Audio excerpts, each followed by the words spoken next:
Indian government world longest river cruise launch करने जा रही है, जो कि 4000 किलोमीटर कवर करेगी और बांग्लादेश से 1100 किलोमीटर ये गुजरती हुई जाएगी। भारत निर्मित एक ऐसा क्रूज जो दुनिया में सबसे लंबी नदी यात्रा एक सूत्र में तय करेगा। हाँ, जिस तरीके से वो उन्होंने टूरिज्म को डेवलप किया है कि आखिर क्या वजह है कि इंडिया आए दिन वर्ल्ड रिकॉर्ड पे वर्ल्ड रिकॉर्ड बना रहा है मुख्तलिफ फील्ड्स में। वहाँ एक स्पेशल ट्रेन चलती है राजधानी के नाम से, जो आपको मुगल एरा में ले जाती है। अगर आप उस ट्रेन में, और उससे उनको पता नहीं मिलियंस का फायदा होता है। यह क्रूज वाराणसी से डिब्रूगढ़ के बीच संचालित होगा। भारत और बांग्लादेश के बीच में 27 नदियों के प्रणालियों के माध्यम से यह क्रूज 50 दिनों से अधिक की यात्रा को पूर्ण करेगा। सेकेंडली, बांग्लादेश से भी 1100 किलोमीटर वो गुजरेगी, 1100 किलोमीटर का फासला तय करेगी। ताजमहल के पत्थर चूंकि उसकी शाइन डिमिनिश हो रही है आहिस्ता आहिस्ता इंडस्ट्रीज की वजह से, उन्होंने उसके अतराफ में जितनी इंडस्ट्रीज थी उन सबको रिलोकेट कर दिया ताकि उनकी चिमनियों के धुएं की वजह से ताजमहल का पत्थर खराब ना हो। और गैर मुल्की एयरलाइन शायद किसी भी वक्त बंद करें, क्योंकि उनको $225 मिलियन हमने फौरन देने अदा करने, और उनको कितने देर तक आप उनसे क्रेडिट पे टिकट लेते रहेंगे? टर्किश एयरलाइन, एमिरेट्स एयरलाइन, फलान। यहाँ शाही किले में सिर्फ हमें याद है कि सियासी कैदी रखे जाते थे। नमस्कार दोस्तों, भारत टूरिज्म के मामले में एक और रिकॉर्ड बनाने वाला है। प्रधानमंत्री मोदी वाराणसी से दुनिया के सबसे लंबे रिवर क्रूज का 13 जनवरी को उद्घाटन करेंगे। वाराणसी से शुरू होकर ये बांग्लादेश से होते हुए असम के डिब्रूगढ़ तक के सफर में ये क्रूज लगभग 3200 किलोमीटर की यात्रा करेगा। आजकल भारत किसी न किसी चीज में रिकॉर्ड बना रहा है, और पाकिस्तान किस चीज में रिकॉर्ड बनाता है ये सब आपको पता ही होगा। इस क्रूज की यात्रा लगभग 50 दिनों की होगी, जो 27 रिवर सिस्टम से होकर गुजरेंगे। इनमें गंगा, भागीरथी और ब्रह्मपुत्र के साथ ही राष्ट्रीय जलमार्ग 3 या वेस्ट कोस्ट कैनाल शामिल होंगे। अपनी यात्रा के दौरान ये क्रूज 50 से अधिक पर्यटन स्थलों पर रुकेगा, जिनमें विश्व धरोहर स्थल जैसे कि काशी की गंगा आरती, असम का काजीरंगा नेशनल पार्क और सुंदरवन डेल्टा जैसे महत्वपूर्ण स्थल शामिल होंगे। मजे की बात यह है कि 1100 किलोमीटर यात्रा बांग्लादेश के अंदर पूरी करेगा। इससे भारत के बढ़ते क्रूज टूरिज्म की झलक मिलेगी, और इससे सबसे ज्यादा फायदा पश्चिम बंगाल के लोगों को होगा। प्रधानमंत्री नरेंद्र मोदी इसका उद्घाटन 13 जनवरी को करेंगे। रिवर क्रूज की यात्रा सिर्फ एक लग्जरी क्रूज की यात्रा भर नहीं होगी, इससे भारत की संस्कृति और सभ्यता को समझने में सहायता मिलेगी। भारतीय उपमहाद्वीप में सभ्यताओं के केंद्र नदियों के किनारे ही विकसित हुए थे। ऐसे में इन नदियों के रास्ते, इन स्थलों से गुजरने पर देश की संस्कृति और धरोहर को समझने का मौका मिलेगा। और आने वाले सालों में क्रूज टूरिज्म को $110 मिलियन से बढ़ा के $5.5 अरब तक ले जाने का लक्ष्य रहेगा। इससे इंडिया की टूरिस्ट इंडस्ट्री को बहुत बढ़ावा मिलेगा। और दूसरी तरफ पाकिस्तान अपनी इकोनॉमी को सुधारने में लगा हुआ है। पाकिस्तान में आए दिन बम ब्लास्ट होते रहते हैं, जिसकी वजह से पाकिस्तान का टूरिज्म पहले से ही गड्ढे में गया हुआ है। और हाल ही में पाकिस्तान के अफगानिस्तान से मसले चल रहे हैं, जिसके कारण पाकिस्तान में कोई आना नहीं चाहता है, और हर क्षेत्र में पाकिस्तान इंडिया से पीछे है। आगे वीडियो में भारत के इस प्रोजेक्ट को लेकर पाकिस्तानियों के विचार लिए गए। हमारे चैनल को सब्सक्राइब करें और बेल आइकन दबाएं। कि आखिर क्या वजह है कि इंडिया आए दिन वर्ल्ड रिकॉर्ड पे वर्ल्ड रिकॉर्ड बना रहा है मुख्तलिफ फील्ड्स में। और दूसरे नंबर पे पीएम मोदी ने इसी हवाले से उन्होंने बोला है कि हम बांग्लादेश को चाहते हैं या मैसेज देते हैं कि वो ज्यादा से ज्यादा इस रिवर क्रूज से फायदा उठा सके। खासतौर पे इंडिया की बात करें, उनके टूरिज्म जो उनकी पॉलिसीज हैं उनको देखें, और अपनी टूरिज्म पॉलिसीज को देखें। वहां पर टूरिज्म का जो रेशियो है बढ़ती जा रही है, हमारे यहाँ पे कम हो रही है। क्या रीजन समझते हैं? आई थिंक उसके पीछे रीजन ये है कि जैसे हमारी यहाँ स्टेबिलिटी आती ही नहीं है, ना पॉलिटिकल स्टेबिलिटी आती है, ना और प्रॉब्लम्स हमारी हल होती हैं, तो जिसकी वजह इशू भी रहता है। जी जी बिल्कुल ऐसे ही है।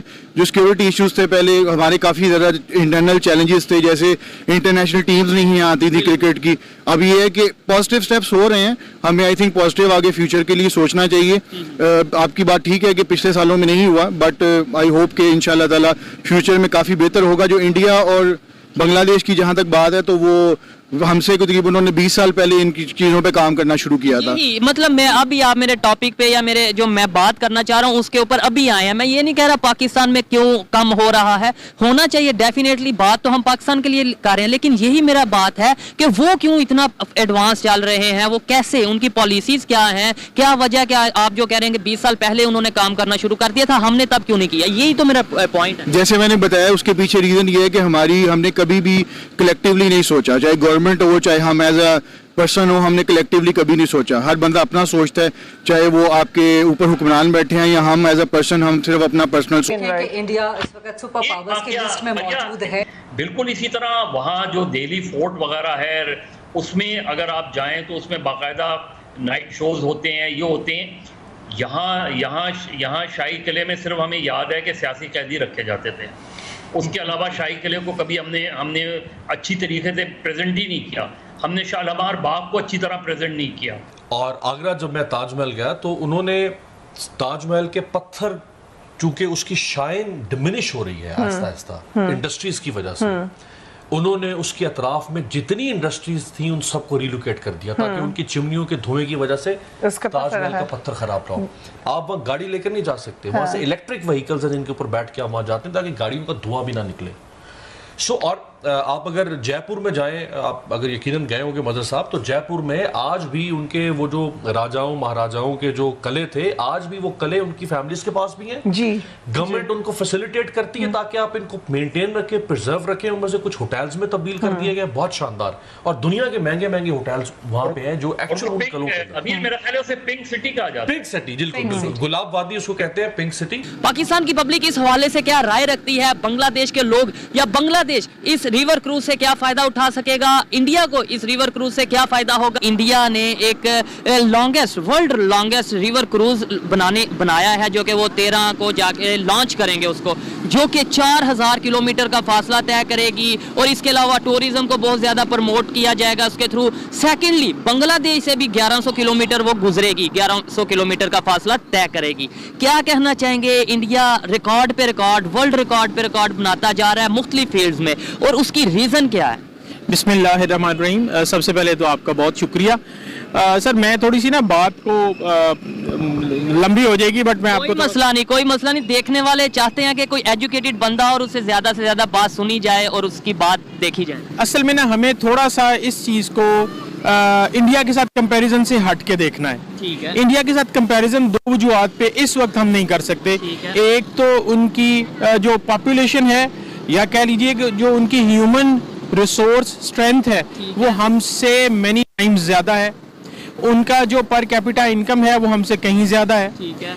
उनके जो फॉरेन रिजर्व्स हैं वो हमसे मैनी टाइम्स ज्यादा है। लिहाजा हम अगर पाकिस्तान को उसके साथ कंपेयर करेंगे तो जाहिर है फिर हम अपने आप को बहुत लो फील करेंगे। तो सर, ये देखें, कंपैरिजन इसलिए पहले नंबर पे कंपैरिजन नहीं, लेकिन बात इसलिए की जाती है, वैसे हम हर बात पे इंडिया को ले आते हैं, मतलब हम इंडिया से यहाँ पे आगे हैं, हमारे में जज्बा बहुत ज्यादा है। जहाँ पे हम बात आती है मतलब ग्रो करने की, जहाँ पे बात आती है अचीवमेंट्स की, उधर हम कह देते हैं नहीं उसकी आबादी ज्यादा है इसलिए हम वहाँ की बात ही नहीं करेंगे। ये नाइंसाफी नहीं है और अपने आप को धोखा देने वाली बात नहीं। मैं बिल्कुल ये नहीं कह रहा, मैं आपकी बात से एग्री करता हूँ, लेकिन मैं आपको पॉइंट समझाने की कोशिश कर रहा हूँ कि हमें ना स्टार्ट ले लेना चाहिए। हमें स्टार्ट ले लेना चाहिए कि हम भी टूरिज्म को प्रमोट करें, हम भी इंडियंस की तरह, ऑस्ट्रेलियंस की तरह, बंगालियों की तरह, श्रीलंकन्स की तरह स्पोर्ट्स को प्रमोट करें। हमारे चैनल को सब्सक्राइब करें और बेल आइकन दबाएं।